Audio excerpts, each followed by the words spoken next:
Buenas noches, gracias por continuar conectados a la señal de Costa Rica Noticias. Estamos en vivo a las 8 de la noche con 3 minutos. Soy Ernesto Rivera. Pasamos buena parte de los últimos años debatiendo sobre el déficit fiscal, el endeudamiento del país y sobre el uso de los recursos públicos. Finalmente, a finales del año pasado, se comenzó a ver una pequeña mejoría. El país parecía encaminarse en materia fiscal y se observó una mejora en los niveles de consumo. Pero vino la pandemia y arrasó con todos los planes y previsiones. Ahora estamos con ingresos muy disminuidos y tomando crédito externo en enormes proporciones. ¿Cómo deja esto a las finanzas del país? ¿Qué opciones tenemos para equilibrar estas finanzas? Para conversar de estos temas, invité al ministro de Hacienda, Rodrigo Chávez. Buenas noches, don Rodrigo. Bienvenido al set de Costa Rica Noticias.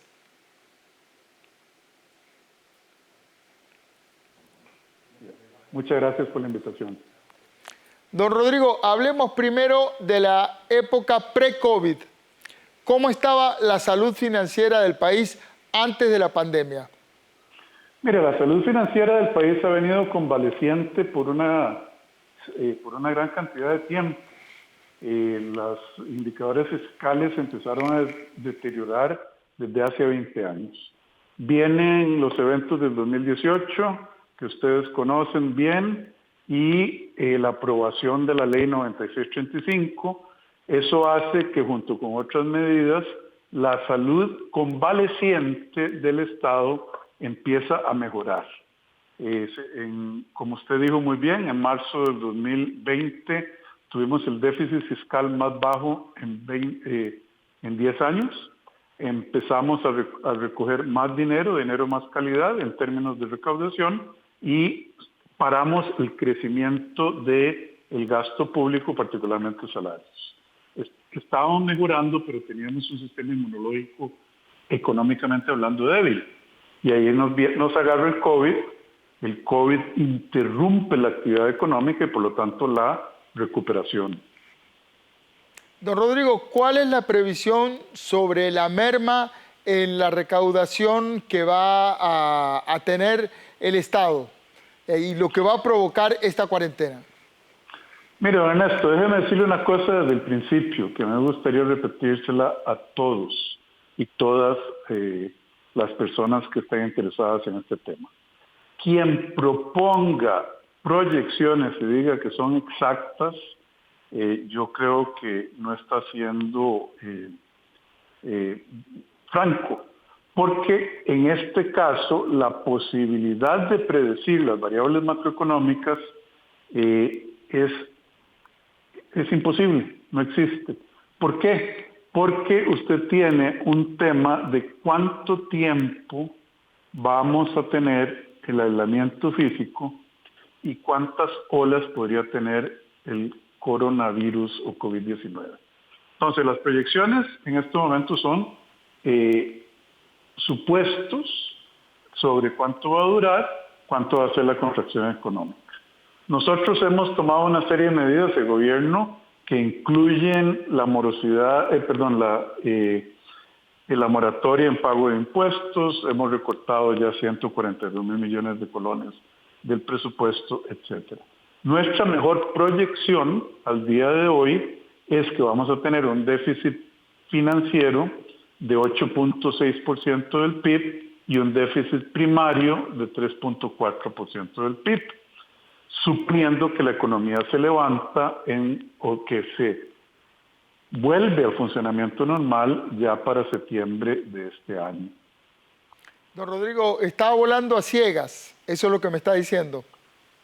El mundo entero no tiene un mapa, no tiene conocimiento previo de una situación como esta, y hay que, más que decir que volando a ciegas, lo que tenemos son los parámetros de la historia económica que pasó en la Gran Depresión de los años 30, que pasó con la Gran Recesión de los años 2008-2009, y un fenómeno en que nunca habíamos visto, que había que separar a las personas suspender la actividad económica para evitar una tragedia de salud y una tragedia humana.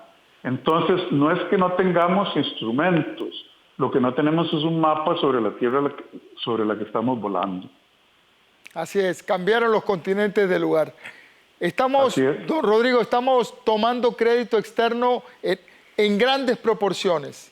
¿Cuánto nos endeudamos en estas semanas y qué otros empréstitos están en marcha? Y al final, todos estos créditos, ¿en qué porcentaje subirán la deuda que ya teníamos? Don Ernesto, estoy revisando mis números.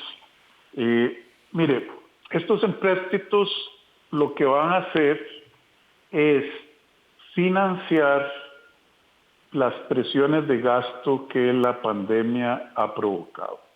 Nosotros tenemos una situación que un gran número de costarricenses, las familias, las empresas, el Estado, las instituciones, han visto su ingreso contraerse de una manera violenta. Pero tienen costos fijos. Que ajustar esos costos fijos significa o vender cosas, activos, o endeudarse, o despedir gente, etc. Entonces tenemos una situación en que a todo el aparato productivo del país, a todos los sectores, incluyendo el Estado, se les contrae el ingreso. Sin embargo, hay que seguir haciendo los gastos, o ajustar esos gastos que significan desempleo cuando las empresas despiden gente o reducen labores. ¿Qué es lo que hace el crédito en este caso? El crédito lo que dice es, sigamos funcionando con la menor disrupción posible para diferir el dolor que está causando, económicamente hablando, la pandemia por muchos años. Nosotros teníamos planeado endeudarnos antes del COVID. Teníamos planeado endeudarnos en deuda interna en un 6.75% del PIB en el mercado local, deuda interna, ¿verdad?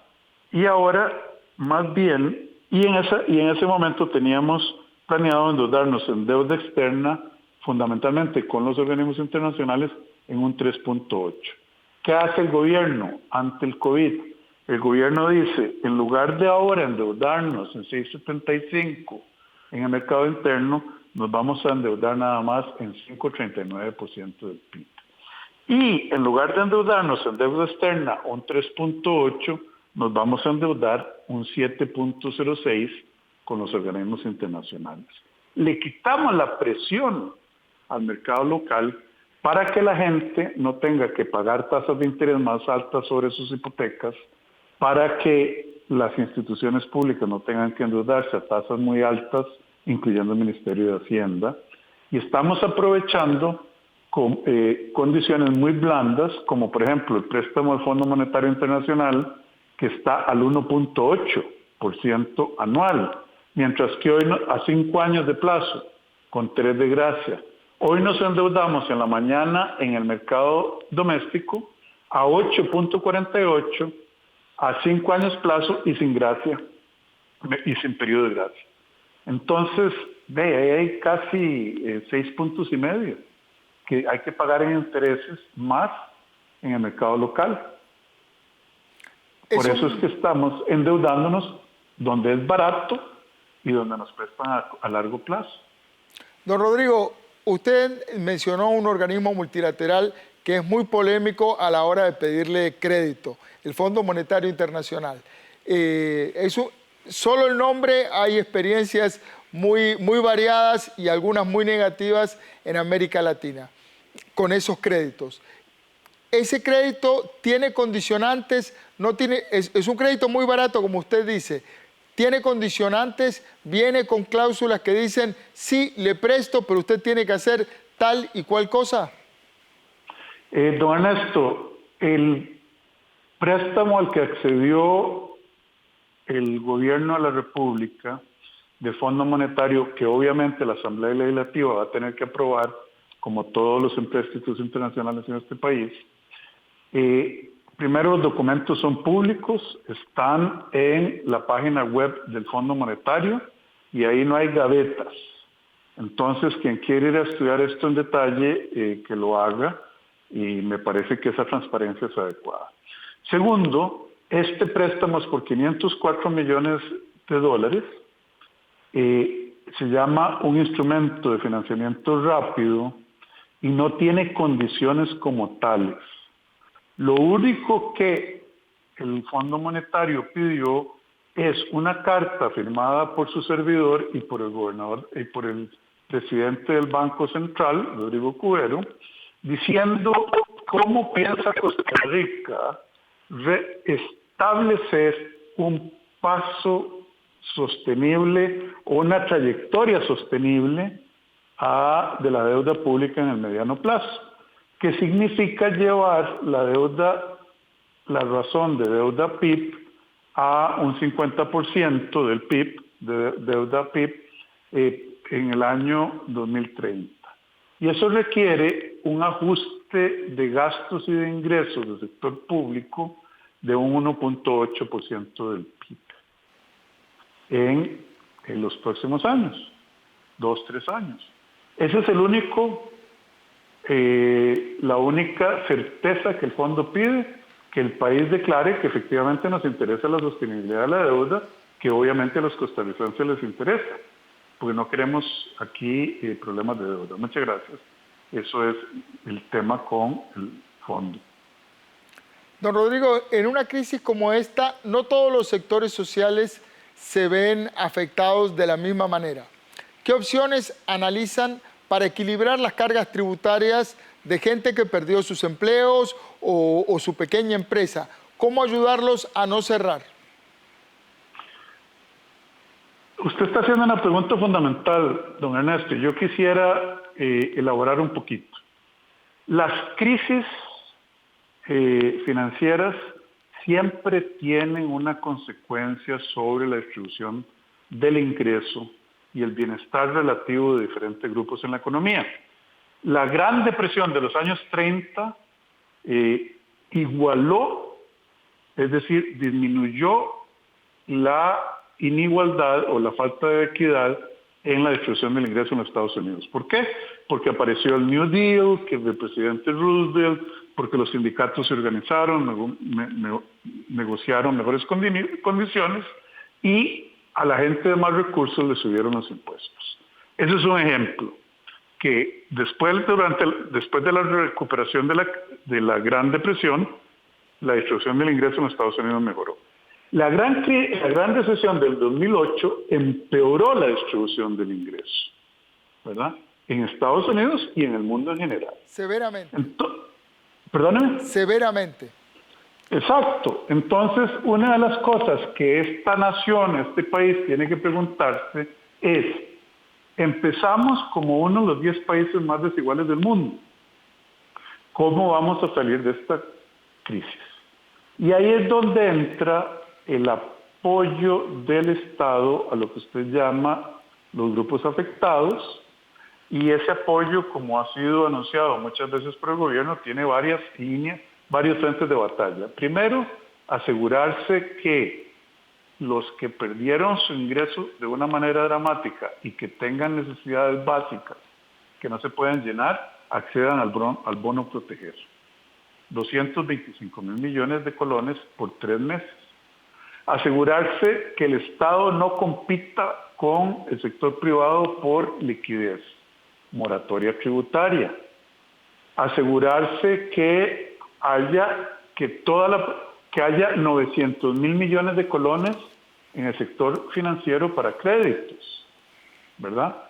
Lo que es fundamental, don Ernesto, es evitar que una crisis temporal, Dios quiera que así sea, no cause daños permanentes ni en el tejido social del país, ni en la estabilidad social, y mucho menos en la productividad de generaciones futuras, y tratar de salir bien, que haya un renacer robusto de esta economía. Y eso es lo que estamos haciendo. Don Rodrigo, pero eso necesita instrumentos.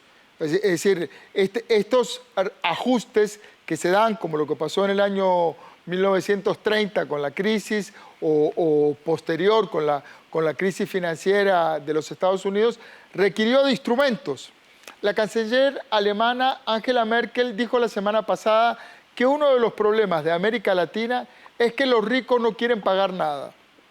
¿Han considerado cobrar alguna, así, muy directa la canciller Merkel, han considerado cobrar alguna contribución solidaria a las empresas y personas con mayor capital e ingresos del país?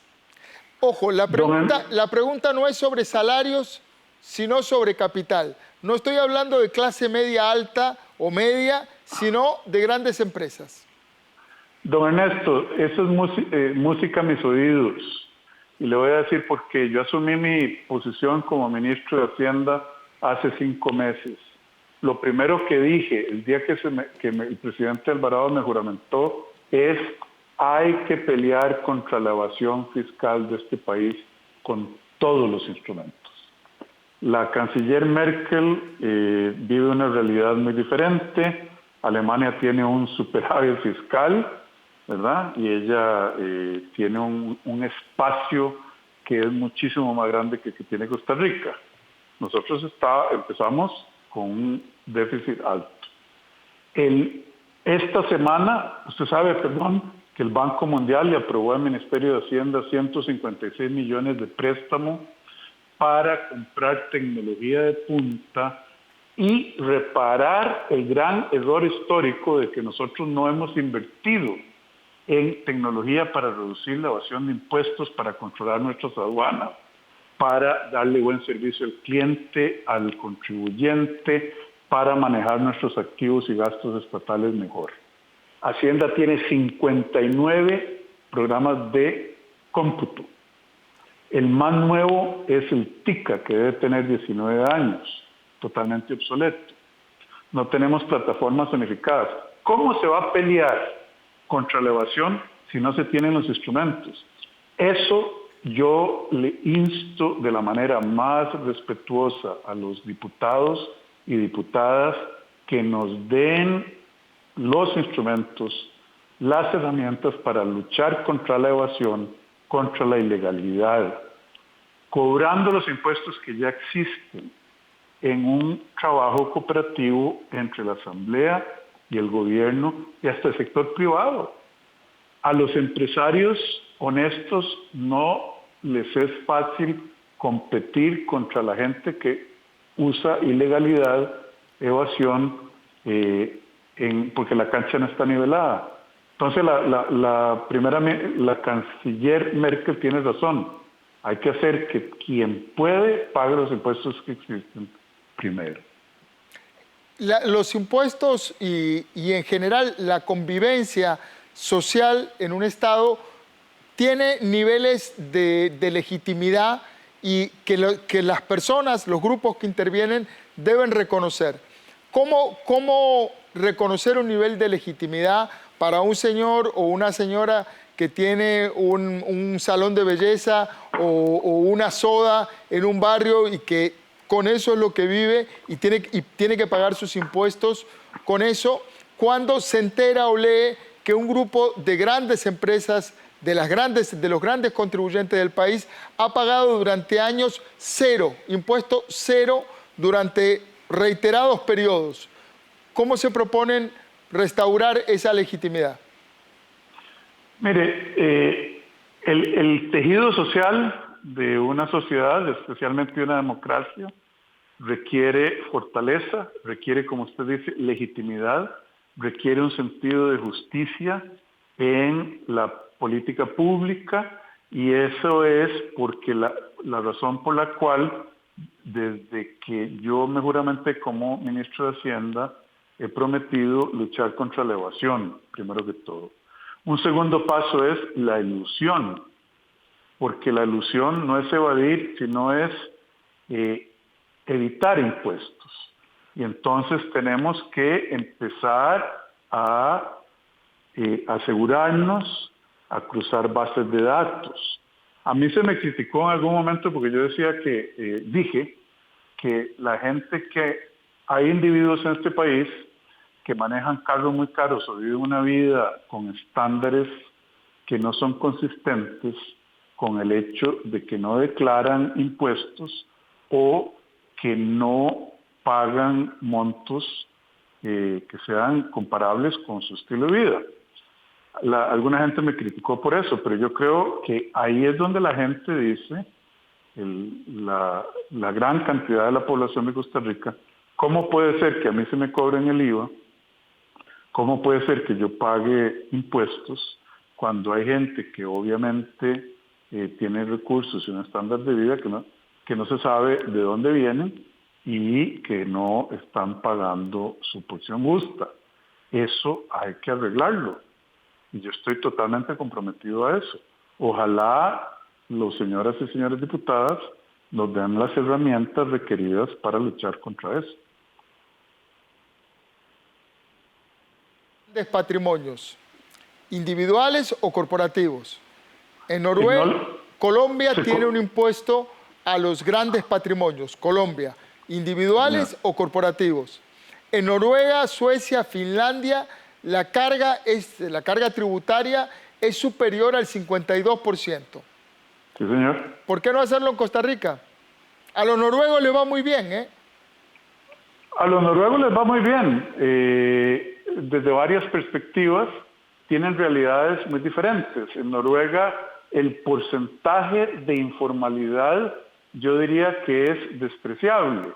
Es decir, son economías muy formales, donde todo el mundo contribuye a un estado de bienestar, donde la calidad de los servicios públicos es altísima y la gente paga los impuestos. Y además el Estado tiene los instrumentos para asegurarse que todos paguen los impuestos. En Noruega no es un deporte nacional evadir impuestos, eludir impuestos. Son países donde las contribuciones, donde el valor de los servicios del Estado son muy altos. No se pueden comparar peras con manzanas ni piñas con papayas, ¿verdad?